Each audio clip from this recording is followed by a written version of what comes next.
generations, Christopher Columbus has been viewed as an explorer whose nautical skills and courage led to the discovery of the New World. History revisionists, however, are now blaming this seafarer for all the perceived evils resulting from the colonization of the Americas, and his statues are being vandalized. Retired history professor Dr. Rudy Daniels offers insight into this complicated sailor and his times.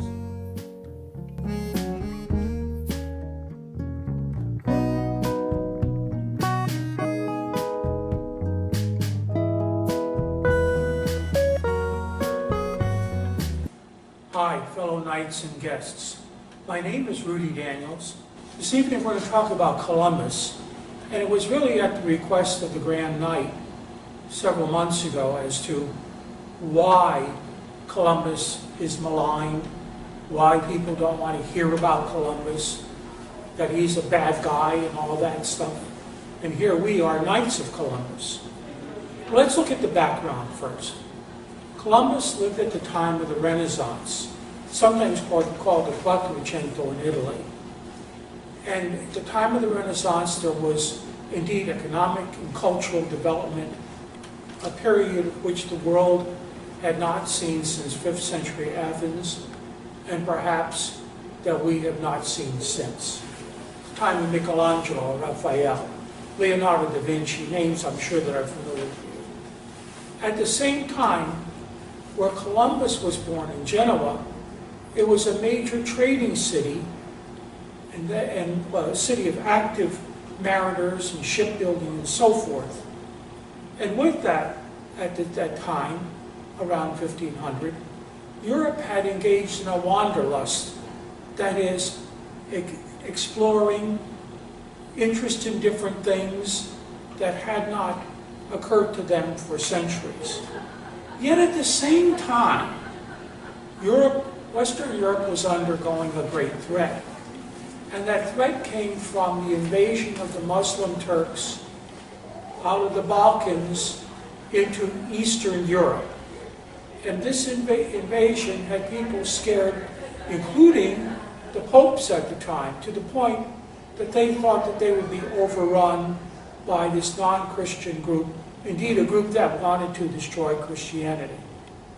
And this was also a period just before the Reformation, and that is the division of the various denominations that we know and hear about today, starting with Martin Luther, going on with John Calvin, and then some others. So Christopher Columbus was born in this atmosphere in 1451 in Genoa.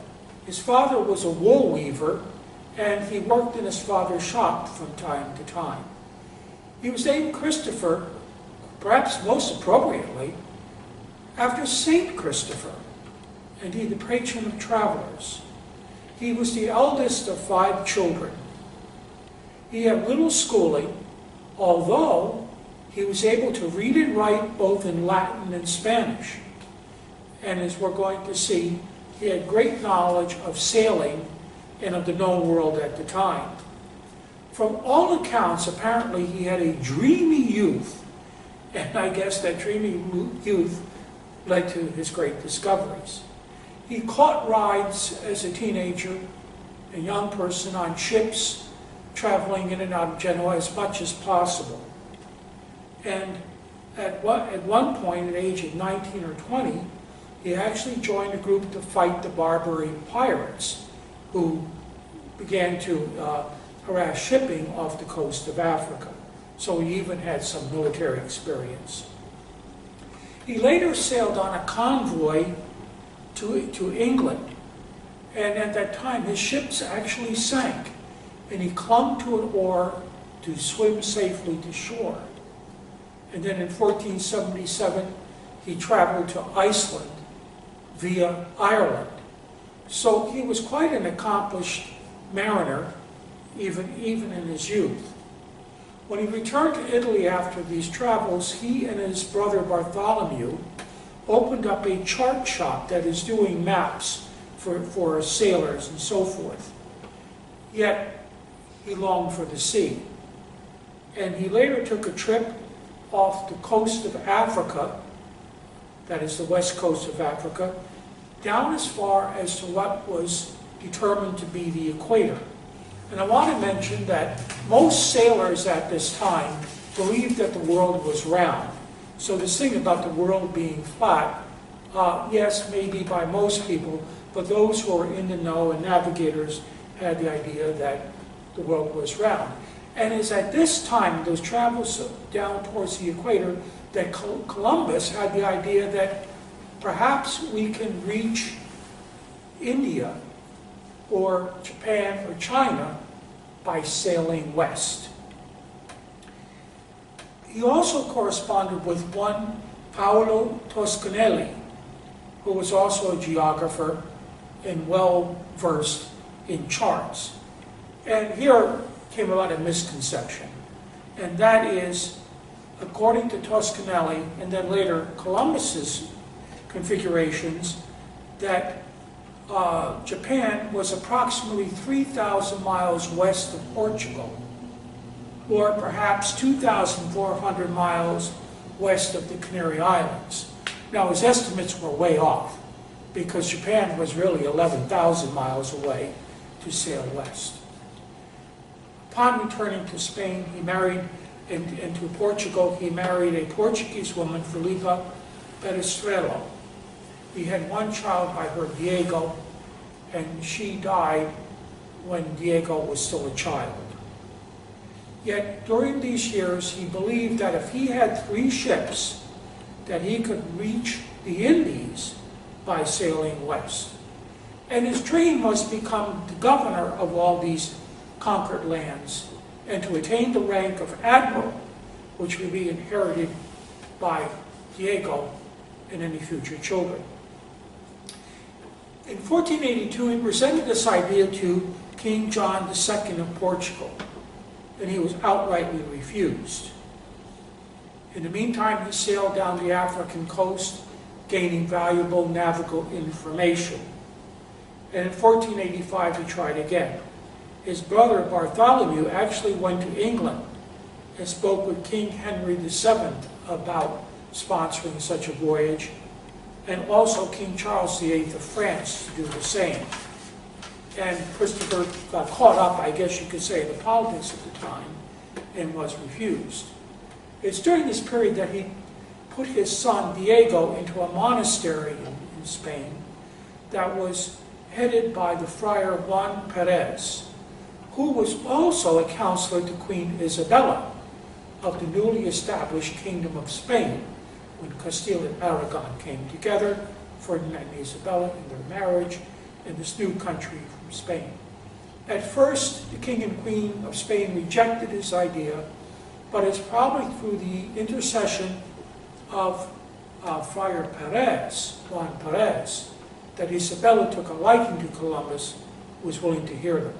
Besides that, in the year 1492, Spain became a complete whole when they were able to rout the Muslims from the south of Spain, where they had been settled in the state of Granada.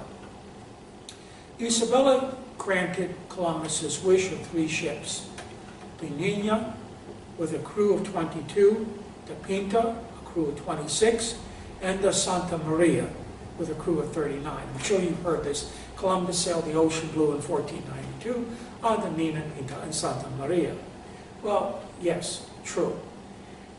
They used crude instruments of the time, and indeed his crew was really quite motley. They were good sailors, but they were not really the top-notch or best people of the time, at least recognized.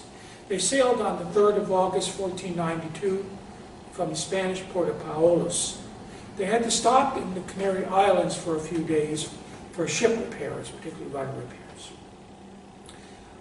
When they were about 3 weeks sailing west, out of sight of land, they came about the problem of insufficient supplies. They would have barely enough if they turned around and returned to Spain.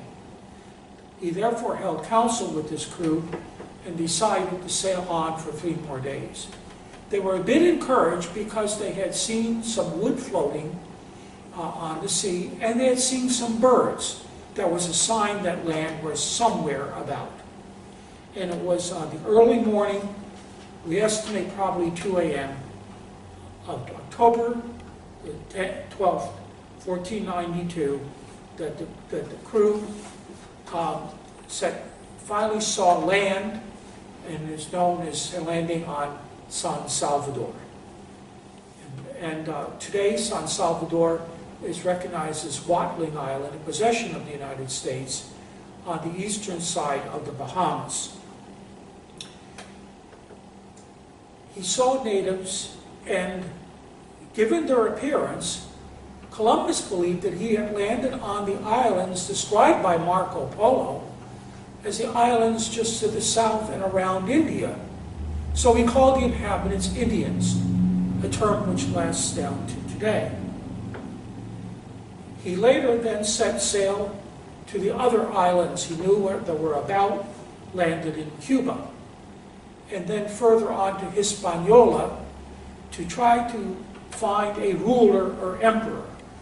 At that point, the Santa Maria was wrecked. So he left 40 men to be in the future Santo Domingo on Hispaniola to build a settlement, perhaps will be called a fort, and to look for gold. After all, that's why Ferdinand and Isabella sponsored the voyage, was to look for gold. Upon returning to Spain in the Nina began to sink, and Columbus took his notes and accounts of his voyage, put it into a cask, and threw it overboard, because he did not know whether he would make it back to Spain, and perhaps future explorers would find that cask and indeed have his notes for posterity. And it's quite interesting that if that cask were ever found today, it would probably be worth an absolute fortune. But I have not heard of anyone finding that cask, or maybe someone found it and didn't know what it was. In sailing back to Spain, he landed in the Azores. And no one would believe his story. The Azores were a Portuguese series of islands to the west of Portugal, and no one would believe him. They accused him of being a liar. They said he was really a poacher instead. And at one point, they tried to waylay him and arrest him, and he and his group simply put up a fight and even threatened to wreck the town or village. And that was, they intercepted him, believe it or not, on his way to Mass. Well, he was successful and was able to return to Paulo, Spain. He received a grand reception in Barcelona and was granted the title Admiral of the Ocean Sea and Viceroy of the Indies. In other words, he became the governor in the Indies. And he was directed, the king and queen, to plan yet another voyage to the Indies, again to try to find India, Japan, and the other areas, and try to seek gold. This time he sailed from Cadiz with 1,000 colonists, including priests, to convert the Indians to Christianity. On the second voyage, he sailed around St. Kitts, St. Croix, the Virgin Islands, and Puerto Rico. When he landed on Hispaniola, he found that all of the settlers he had left there were killed by the Indians. There was no explanation as to what happened. So he then went to Jamaica and then returned to Spain in 1496. Everyone was disappointed at the end of the second voyage, again, because they could not find gold. Yet, the other side of this issue is that with the priests and settlers there, they built the first cathedral in the New World. They began its building, and that cathedral still exists today. Mass is still said there in the first church, Catholic Church founded in the New World. I've been there. I've seen the cathedral. It is just a magnificent structure, blending Catholicism, traditions of Western Europe with the islands of the Caribbean. It is absolutely magnificent to behold. He then went on a third voyage with three ships. This time he took a more southerly route, and he landed at Trinidad and eventually Venezuela. He returned to Hispaniola And there, among the settlers, a riot was going on. And one of the leaders of the riot actually captured Columbus, and he returned him to Spain in chains. So at the end of this third voyage, he was actually a prisoner. Isabella, upon his return, Queen Isabella had him released, and then she sent him back with 1,500 more settlers and clergy. On his fourth voyage, with 4 ships in 1502, he took his illegitimate son, Ferdinand, with him, or at least he recognized the boy as his son. And he was to look for that passage to India. In other words, to get through these islands off the coast of India and get to India proper. From Santo Domingo, he sailed to what we would call Central America today, Panama, Honduras, trying to find this passage to the west. He had heard of the ocean to the west, which of course is this now we call the Pacific Ocean, and he wanted to start a colony in Costa Rica. But battles with Native Americans prohibited that. He then sailed to Jamaica, where he had ship problems, and he was actually marooned on that island on to 1504, where he was found and was returned to Spain. In fact, he got along well with the inhabitants of Jamaica because he predicted an eclipse, and they thought this was really incredible that someone could predict an eclipse, and he did so. He died in Valladolid, Spain, on the 20th of May, 1506. He is known to have suffered from severe arthritis, what we would call arthritis today, and he died in near poverty, in spite of his titles and his supposed viceroy of the areas discovered. He died in what we would call poverty. We also know that Columbus prayed several times a day, and he attended Mass whenever possible. And quite interesting, as determined as the sculptor and painter Michelangelo was to do his work, Columbus believed that God intended him to make discoveries, to bring people to Christianity. That was his mission. He believed that that was his task given by God. There's an argument over where his remains are settled.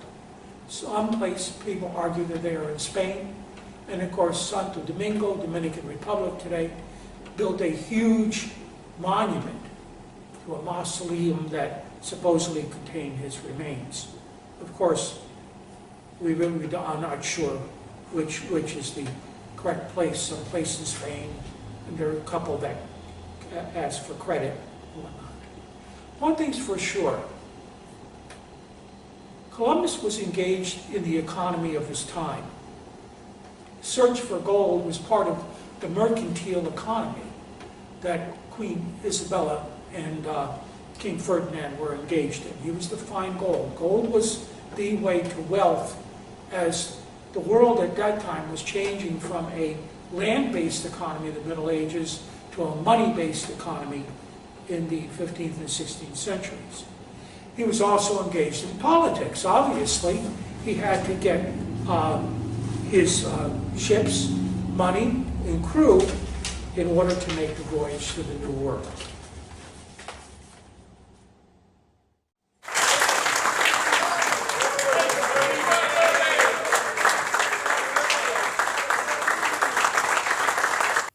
Coming soon, watch for part 2 of Dr. Rudy Daniels' presentation with more facts versus fiction on the impact of this historical explorer. Part 2 will focus on the legacy of Columbus.